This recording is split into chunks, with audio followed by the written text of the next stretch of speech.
Shri Jacob George 94 November 25. എനിക്ക് തോന്നുന്നത് November 25-ന് തൊട്ടടുത്ത ദിവസം താങ്കൾ ആ പ്രദേശത്ത് പോയ ആളാണ്.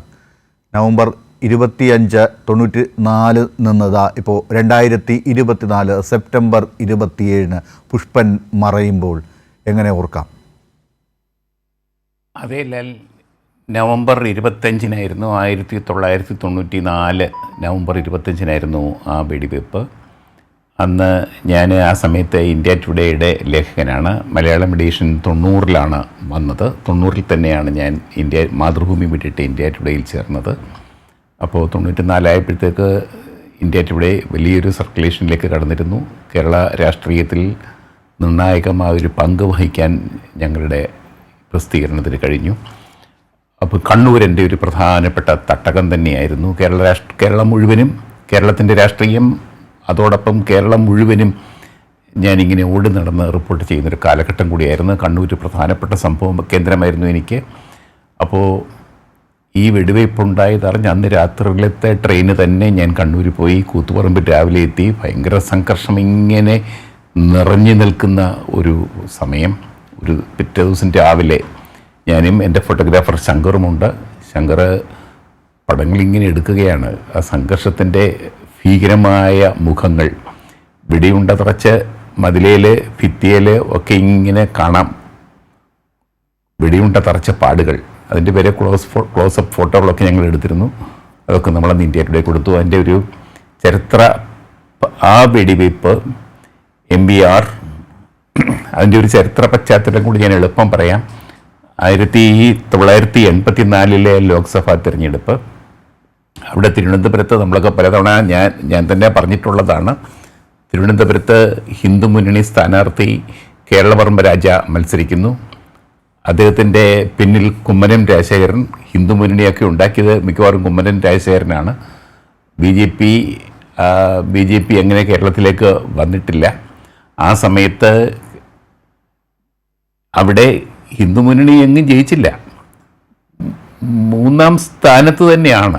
പക്ഷേ ഹിന്ദു മുന്നണി ഒരു 19% വോട്ട് മേടിച്ചു. അത് EMSന് അത് വലിയ വിഷമമായി. ഹിന്ദു വർഗീയത കേരളത്തിലേക്ക് വരുന്നു എന്ന് EMS പ്രസ്താവിച്ചു. അത് ശരിയല്ല. കേരളം പോലെയൊരു സംസ്ഥാനത്ത് ഹിന്ദു മുന്നണിയുടെ കടന്നുവരവ് അപകടകരമാണ് എന്ന് അദ്ദേഹം കണ്ടു. കേരള രാഷ്ട്രീയത്തിൽ അന്ന് തിരുവനന്തപുരത്ത് നാടാർ രാഷ്ട്രീയം പരീക്ഷിച്ച കെ കരുണാകരൻ അന്ന് A ചാൾസിനെ മത്സരിപ്പിച്ചു. A ചാൾസ് വിജയിച്ചു. 2-ാം സ്ഥാനത്ത് ഇടതുമുന്നണി സ്ഥാനാർത്ഥി നീലലോഹിതദാസൻ നാടാരാണ്. 3-ാം സ്ഥാനത്താണ് 19% വോട്ടുമായിട്ട് കേരളവർമ്മ രാജ എത്തിയത്, ഹിന്ദു മുന്നണി സ്ഥാനാർത്ഥി. അവിടെ തിരുവനന്തപുരം ഈസ്റ്റ് നിയമസഭാ മണ്ഡലത്തിൽ കേരളവർമ്മ രാജ 2ാമതെത്തി. അത് EMSന് വിഷമമായി. ഒരു നിയമസഭാ തിരഞ്ഞെടുപ്പിൽ ഒരു നിയമസഭാ സീറ്റിൽ 2ാം സ്ഥാനത്ത് ഹിന്ദു മുന്നണി അപകടമാണ്, ന്യൂനപക്ഷ വർഗീയതയാണ് ഭൂരിപക്ഷ വർഗീയതയ്ക്ക് കാരണം എന്ന ഒരു തിയറി അദ്ദേഹം ഉണ്ടാക്കി. അതിനെതിരെയുള്ള പോരാട്ടമാണ്. MB രാഘവനും അതിനോടൊപ്പം ഉണ്ടായിരുന്നു. പക്ഷേ കുറേ കഴിഞ്ഞപ്പോഴത്തേക്ക് MB രാഘവൻ പറഞ്ഞു, ഇത് പറ്റില്ല. കേരള രാഷ്ട്രീയത്തിൽ, ഇന്ത്യൻ രാഷ്ട്രീയത്തിൽ ഇടതുപക്ഷത്തിന് മുന്നോട്ട് പോകണമെങ്കിൽ, ശക്തമായിട്ട് പോകണമെങ്കിൽ മുസ്ലിം ലീഗ് ഉൾപ്പെടെയുള്ള കക്ഷികളുമായിട്ട് ബന്ധം വേണം എന്ന് പറഞ്ഞു. EMS പറയുന്നത് പറ്റില്ല, ശരീരത്തിനെതിരെയുള്ള പോരാട്ടം. അതിനകത്ത് MB രാഘവനും കൂടി.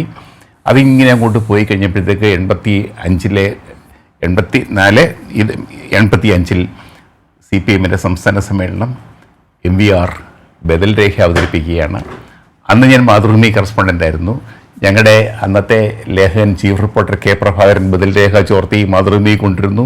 ഞങ്ങളത് ആഘോഷപൂർവ്വം 1-ാം പേജ് വാർത്തയാക്കുന്നു.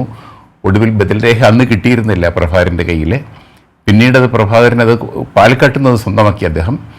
അവിടെ നിന്ന് അദ്ദേഹം റിപ്പോർട്ട് ചെയ്തു, ഇതാ ബദൽ രേഖ എന്ന മട്ടിൽ, എന്ന ഹെഡിങ്ങോടുകൂടി മാതൃഭൂമി അത് 1-ാം പേജിൽ വലിയ വാർത്തയായിട്ട് കൊടുത്തു.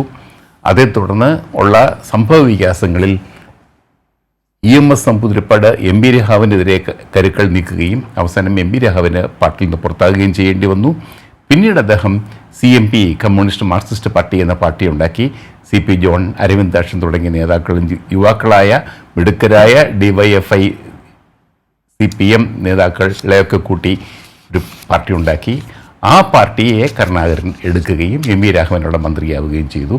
പിന്നീടാണ് ഈ 94 നവംബർ 91 കെ കരുണാകരൻ മുഖ്യമന്ത്രിയാവുന്നു. എം വി രാഘവൻ ആ ഗവൺമെൻറ്റിൽ സഹകരണ വകുപ്പിൻ്റെ ചുമതലയേൽക്കുന്നു. സഹകരണ പോർട്ട് തുറമുഖ വകുപ്പ് മന്ത്രി.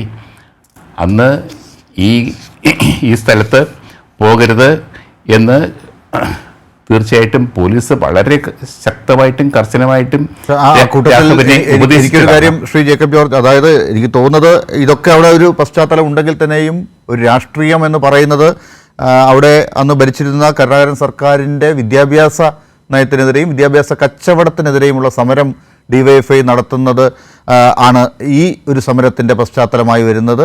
അവിടെ ഉണ്ടായ സംഭവ വികാസങ്ങളാണ് താങ്കളെ ഇതിലേക്ക് ഈ ഓർമ്മയിലേക്ക് കൊണ്ടുവന്നത്. അതെ അതെ, ഞാൻ അത് റിപ്പോർട്ട് ചെയ്ത് തന്നെയല്ല. എം വി രാഘവൻ അവിടെ പോകുമ്പോൾ പ്രശ്നമുണ്ടാവും.